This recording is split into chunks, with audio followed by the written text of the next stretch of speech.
Alright guys, in this video we're going to talk about prototypal inheritance. So what if we want to have one object or one object type inherit from another? So I want to create a person object again and then have a customer object that will inherit its prototype. Alright, so let's go ahead and create our person. Alright, so we'll say person constructor, so function person. And we're going to make this a little simpler than we've been doing. It's just going to have a first name and a last name. If you want to add more properties, you can do that. But we're just going to set this dot first name equal to first name, this dot last name equal to last name. All right, so that's our person constructor. Now what I want to do is just create a very simple prototype method, which will be a greeting. So we'll say person dot prototype dot greeting. Oh, I'm going to set that to a function. And then I'm just going to return. Let's put a set of backticks in here, and we'll just say hello there, and then we'll put in this dot first name space this dot last name. Okay, so that's the greeting. So we could easily create a person by just saying person1 equals new person. We'll say John Doe, and then we should be able to say console.log person1 dot greeting. Okay, so we get hello there, John Doe.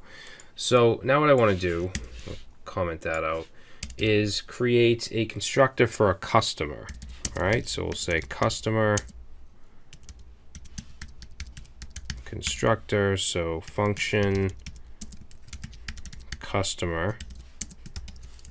Okay, so customer is also going to take in first name, last name, but they're also going to have a phone number and a membership. Okay, so a membership type like standard or whatever, simple, whatever, some kind of membership for a service. Now, what we want to do here is we want to call person. Okay, so we want our person constructor. We want to say dot call. Okay, so call is a function that allows us to call another function from somewhere else in the current context. All right, and the first parameter of this is actually going to be this. And then after that, we want whatever properties are in the constructor that we're inheriting. In this case, it's just first name and last name. All right, so we want to include those. And then after that, whatever extra properties we have for customer, we need to just assign like we would normally. So this dot phone equals phone, and this dot membership equals membership. Okay, so that's our constructor. So now we should be able to create a customer. So let's say const customer1 equals new customer. We'll say Tom Smith, and he has a phone number, and he has a membership type, which we'll call standard. Okay, so we can console.log customer1, and there he is. So he has his first name, last name, membership, and phone. Okay, and you can see it's a type of customer. Now, even though we did this person.call here, let's see what happens if we do a console.log customer.greeting. All right, so let's see what that gives us. So that gives us an error. It says customer is not defined. I'm sorry, it should be customer1.greeting. But we still get an error that says customer1.greeting is not a function. So it's not yet inheriting the prototype. So we're going to add a couple lines of code up here for that to happen. So let's go, let's go right here under the customer constructor, and we want to inherit the person prototype methods. So to do that, we're going to say customer dot prototype equals, and then we're going to use this object dot create, and then inside here we want to pass in the person dot prototype. All right, so now let's go ahead and save that and run it, and we get hello there Tom Smith. Okay, now Tom Smith is a customer. We didn't set him as a person, we set him as a customer, and even though greeting is part of the person prototype, we were able to use that. Now if we click on the proto pseudo selector right here, you'll see we have person.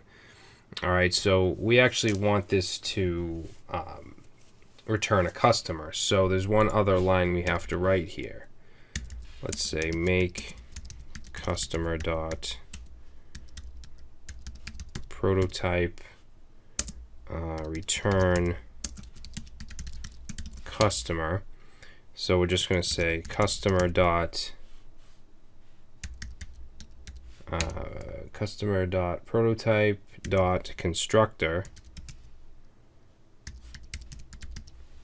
and we want to set that equal to customer. So now let's save, and it's still doing the same thing. We're able to use the greeting prototype, but if we look down here, we click proto, now you can see we're using the customer constructor.